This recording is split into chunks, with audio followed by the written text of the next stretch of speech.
1964, Oakland, California. The room was borrowed and the door was locked from the inside. 7 people were there when it began. Only 4 would later agree to talk about it. James Yim Lee stood near the back wall, close enough to hear breathing change. He said the air felt wrong, tight, like a mistake had already been made. No photographs were taken.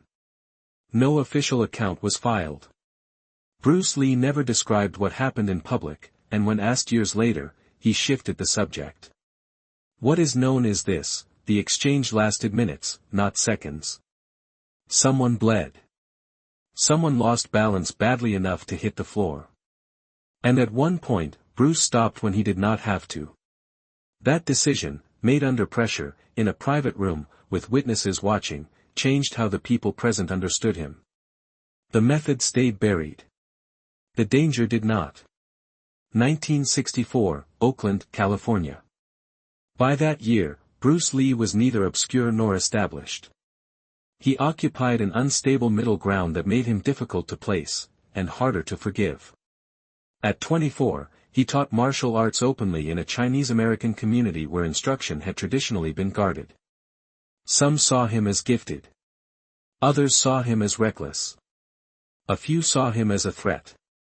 James Yim Lee, who had trained with him and rented space nearby, later described Bruce as too visible for his own safety. His demonstrations drew crowds.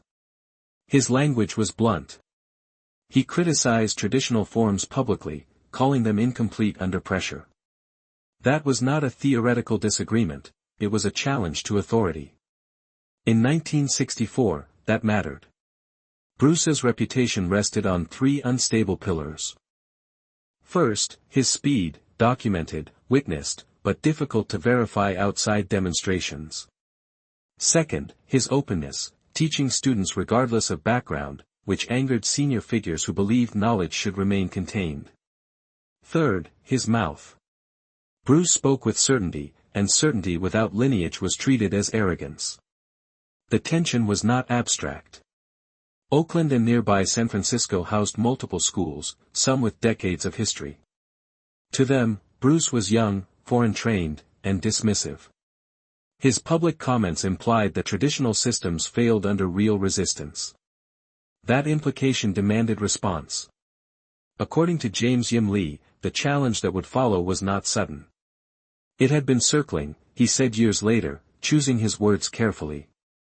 People were talking. Not shouting. Talking. Bruce was aware of it. Students noticed changes in his training during that period. Sessions grew longer.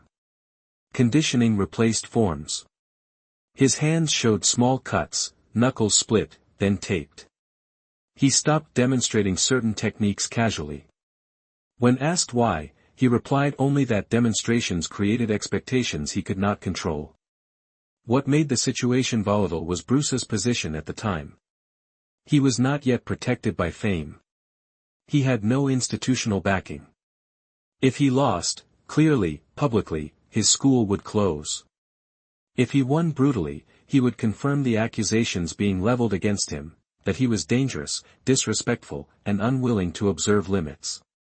Witnesses recall him sleeping poorly that week. Not from fear of injury, but from uncertainty. He wasn't worried about being hurt, James said. He was worried about what winning would mean. The cultural pressure mattered as much as the physical one. A private challenge, handled quietly, could settle disputes without humiliation. A prolonged or violent encounter could fracture relationships permanently. Bruce understood that line. He also understood that refusing the challenge would brand him as all talk. He trained anyway. On the afternoon of the meeting, Bruce arrived early. He walked the space, measured it, heel to wall, wall to window. Roughly 20 feet across. No mats. Bare floor. He asked who would be present. The answer was unclear. That bothered him more than the fight itself. James remembered Bruce stretching in silence, not performing routines but isolating joints, ankles, hips, wrists. Practical preparation. When asked if he was ready, Bruce answered, ready for what happens after. That answer lingered. Because by 1964, the question was no longer whether Bruce Lee could fight. It was whether he could live with the consequences of proving it. The challenger did not arrive with an entourage. That detail mattered. He entered the building alone, wearing street clothes, not training attire. Witnesses remember his posture more than his face, upright, shoulders set, no wasted movement. He did not scan the room the way an amateur does. He already knew who was there. His name was spoken quietly and inconsistently in later retellings. Some avoided saying it at all.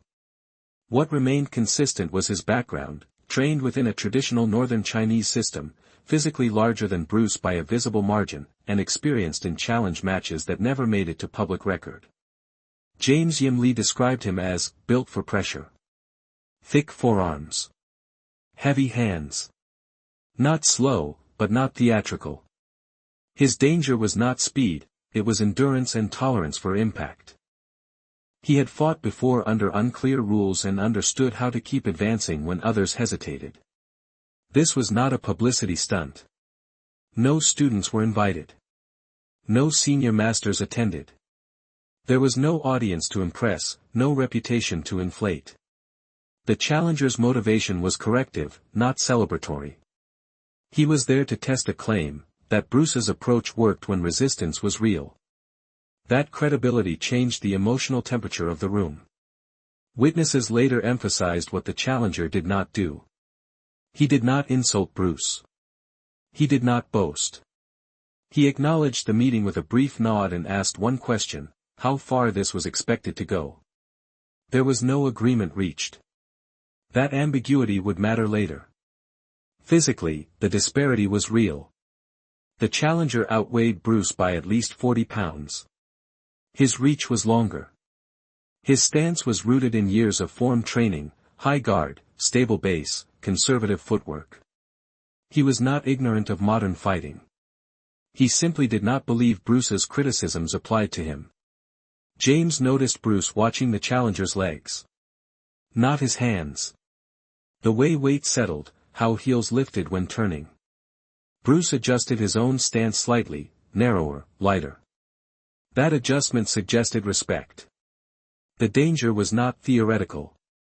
In a small, hard-floored room, size mattered. A single fall could cause injury that ended the encounter decisively. No medical assistance was present. No one had discussed stopping conditions. The witnesses understood that if control was lost, they would be close enough to hear bones strike wood. Emotionally, Bruce appeared contained but strained. He spoke once, quietly, acknowledging the challenger's experience. That acknowledgement was not submission, it was calibration. He was measuring not just skill, but intent. The challenger, for his part, showed no hesitation. He rolled his shoulders, tested the floor with one foot, and exhaled slowly. His breathing did not spike. That steadiness unsettled some in the room more than aggression would have. What made him credible was not confidence alone, but history. He had nothing to gain by losing quietly, and nothing to gain by winning loudly. The outcome would travel regardless. In tightly connected circles, news did not need witnesses, it needed confirmation. James later reflected on that moment with unease.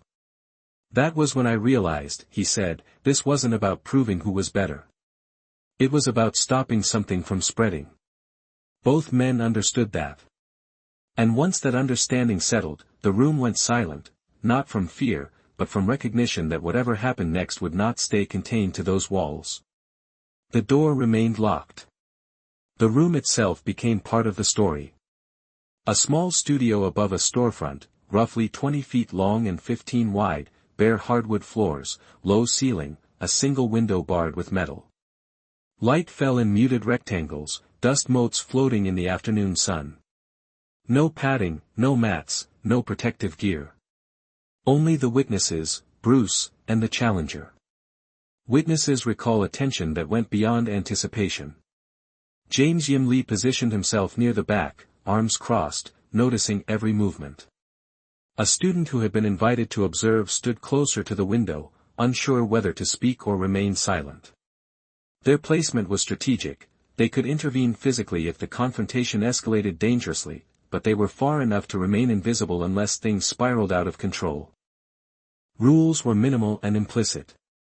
There was an understanding that neither man would strike with the intent to permanently injure, but there was no referee, no time limit, and no formal stopping signal. Each knew that a misstep could mean a broken bone or a sudden collapse. Bruce had emphasized restraint in training, but restraint under pressure is learned, not guaranteed. Bruce walked the floor deliberately before any contact, measuring angles, testing friction under the toes, gauging the effect of the wooden surface on balance. The challenger mirrored him, rolling shoulders, flexing wrists, eyes scanning the room without shifting from a single stance for long. The silence that filled the space was punctuated only by the scrape of shoes and quiet exhalations. Emotionally, the atmosphere was thick. Witnesses later described it as electric and suffocating. The danger was not just physical, it was moral and psychological. Both men carried reputations, expectations, and ego into a confined space, and any display of aggression or hesitation could redefine all of it. Small details mattered. One of the students remembered Bruce adjusting the tape on his knuckles, noticing how tightly it constrained the skin. James Yim Lee shifted his position slightly, sensing the room's air change as Bruce squared his shoulders toward the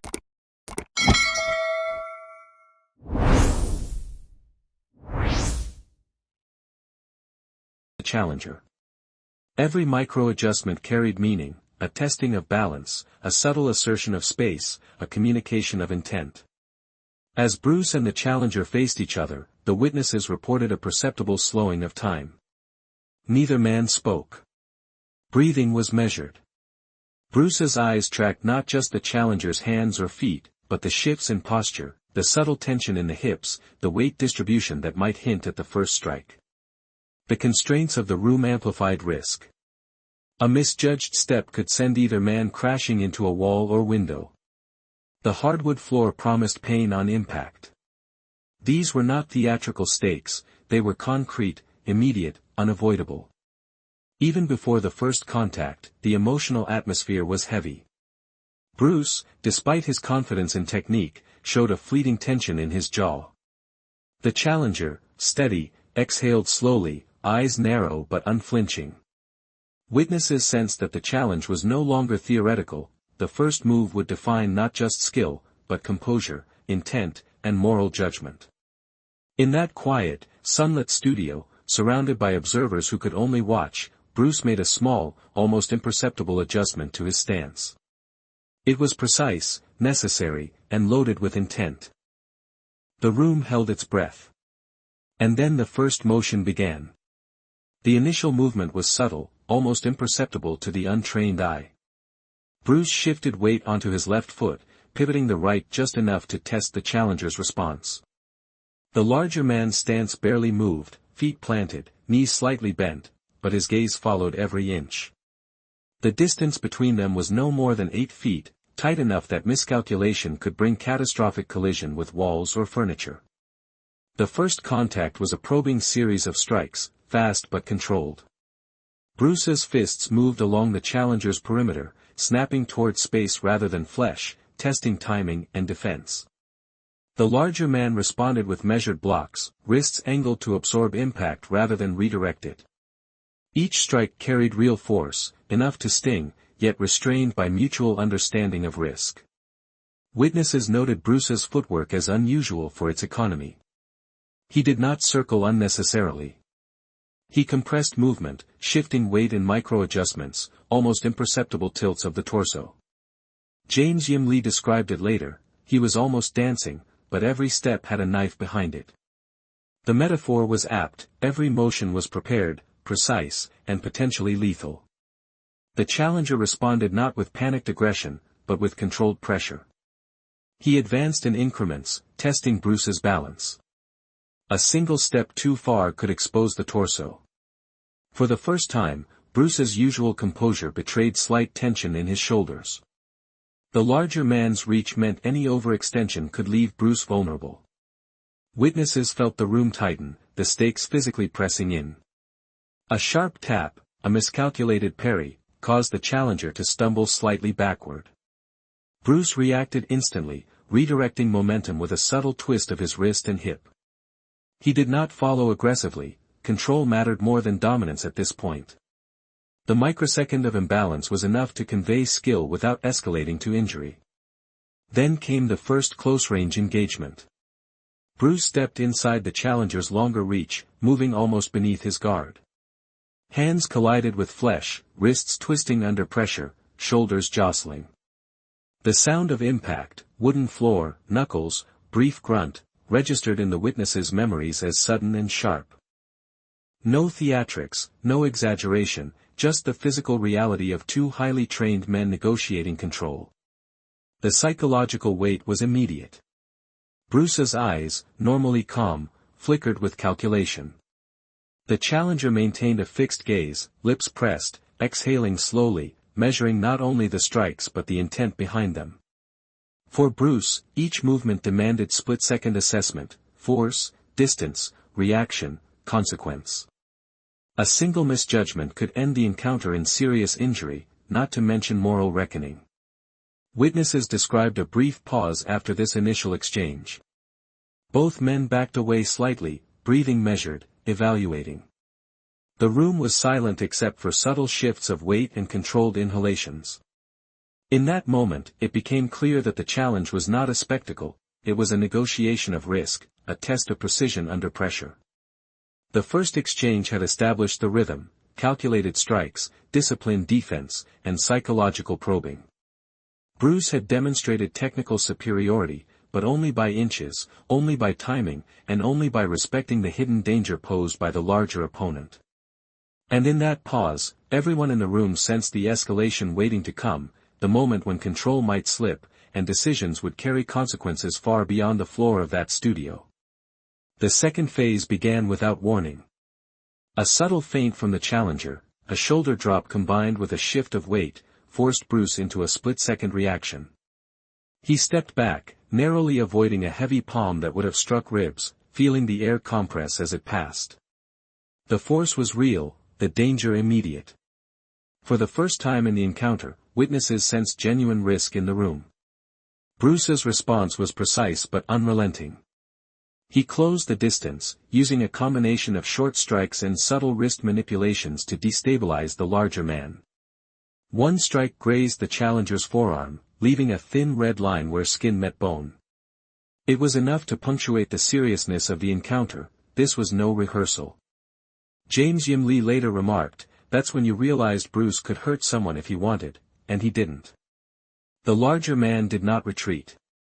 He pressed forward, attempting to corner Bruce against a wall. The hardwood beneath them amplified every footfall, every shuffle, and each impact threatened injury. Bruce's breathing remained controlled, but his face betrayed micro-flinches, small, rapid eye movements, tension in the jaw. Even a master feels the pull of risk, and the room held the weight of that unspoken truth. A critical moment arrived when Bruce had the challenger slightly off balance. His instinct, honed over years, offered the option to strike decisively.